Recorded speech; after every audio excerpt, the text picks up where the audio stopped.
સુરતમાં પોલીસની traffic drive છતાં નબીરાઓ બેફામ બન્યા છે। યુનિવર્સિટી રોડ પર ઓવર સ્પીડિંગનો વિડીયો વાયરલ થયો છે। જાહેર માર્ગને અંગત મિલકત સમજી કાર દોડાવતા નબીરાઓ સામે આવ્યા છે। રાત્રે સમયે જોખમી ડ્રાઇવિંગથી લોકોમાં આક્રોશ છે, તો નબીરાઓ સામે કડક કાર્યવાહી કરવાની પોલીસ માંગ કરી રહી છે। આ પ્રકારના દ્રશ્યો સુરતમાં સામે આવ્યા છે। જાહેર માર્ગ પર નબીરાઓ દ્વારા બેફામ અને રફ ડ્રાઇવિંગ કરી અને વિડીયો બનાવવામાં આવે છે અને આ પ્રકારના ડ્રાઇવિંગથી લોકોમાં ભયનો માહોલ છે। રસ્તા પર જતા રાહદારીઓને પણ જેનાથી એક્સિડન્ટ થવાનો ભય રહેતો હોય છે।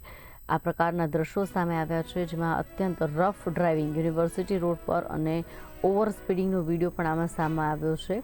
આ પ્રકારના વિડીયોથી પોલીસ પેટ્રોલિંગ પર પણ સવાલ ઉઠી રહ્યા છે અને જે રીતે સ્ટંટબાજો રાત્રિના સમયે જોખમી ડ્રાઇવિંગ કરી રહ્યા છે, તેના કારણે અનેક પ્રશ્નો ઉપસ્થિત થઈ રહ્યા છે।